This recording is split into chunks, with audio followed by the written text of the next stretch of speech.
Hi guys! Welcome back for another vlog and ngayon isasama namin kayo dahil mabagyo and meron kaming prenup. Kahapon pala guys may client din kami pero hindi natuloy kasi we're on our way sa client namin and bago kami nakaalis, we have parang almost 1 hour and 30 minutes para sa biyahe pero hindi talaga niya kinaya.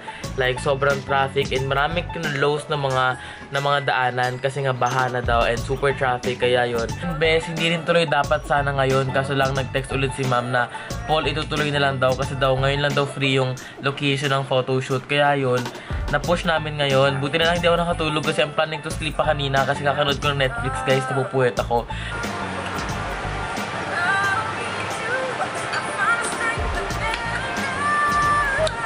By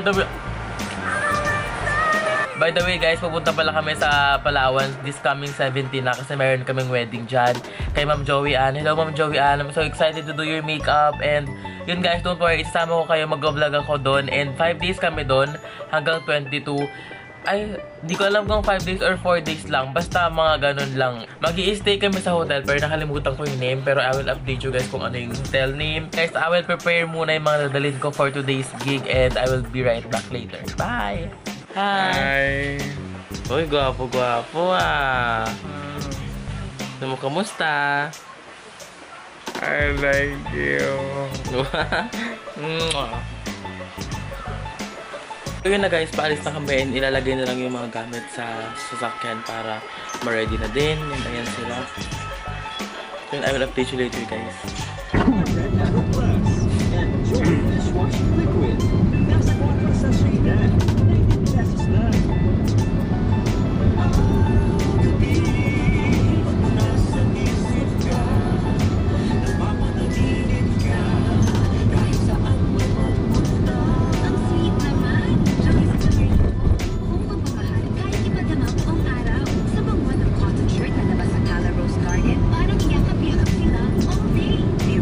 We're here na sa location guys. Ayan.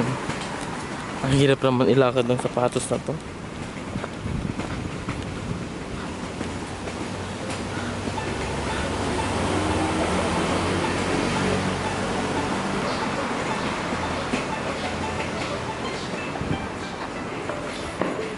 Ang bongga naman pag ganito yung bahay. So, ito yung place ng photoshoot, guys. Medyo nakakatakot ng very light. Pero okay naman siya. Yan. So, nagpalit ako ng shoes, guys. Kasi napakabigat niya. Kasi ang bigat talaga niya. So, yun. Nag-slippers lang ako, ha? Yes.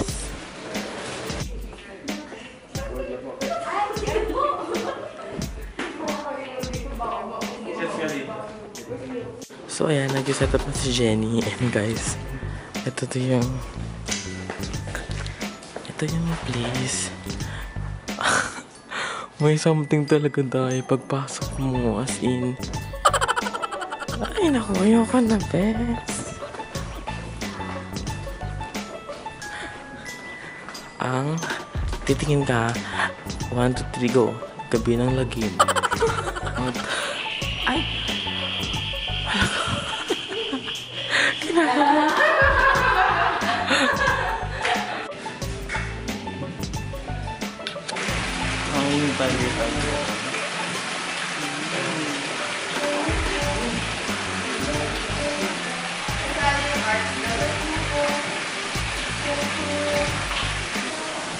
tingin dito, ma'am.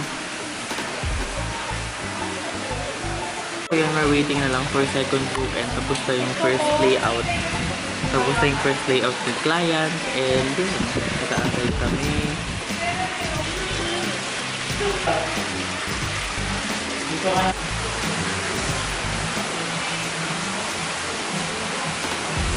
Nagpa-setup. Si ate ang nag-setup. And snack time guys. Ang laki ng pizza best. Disco. Ay!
kanan mo.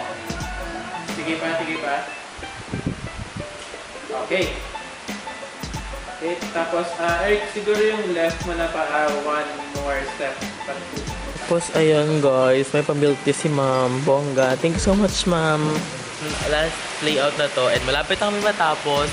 Super excited ako guys sa mga shot kasi sobrang ganda ng mga shot talaga. As in, this place is really perfect for photo shoots, for mga wedding photoshoot, prenup, pretty boo. The problem is, yun nga, parang kulang sa, paano ba? Sa alaga. Like, walang tubig yung mga CR. Pero if you're looking for a best place to shoot, best, sobrang ganda dito. As in, very unique yung design and very nakakatakot, best. As in, nakakatakot talaga kasi unang pasok ko pa lang, parang sabi ko, parang ang bigat ng feeling. I don't know why guys, pero may mga ganun talaga tayo effect sa katawan na parang pag pumunta ko sa isang area na somewhere na parang nakakatakot, may ma-feel ka na parang hindi better, parang nakaka-scary ng konti, parang ang bigat ng pakiramdam mo. Saan to ate nabibiling mga ganito? Hiniram ko lang kasi yan sa stylist talaga ng wedding. Now. May parking lighting dance. Sabi niya talaga. Ayun sila bride. Ayun siya. Ayun siya, bes, basa.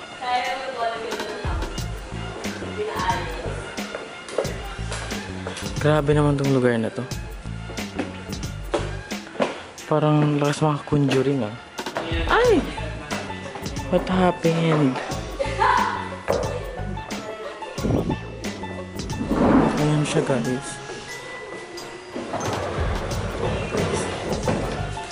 Yan si bride.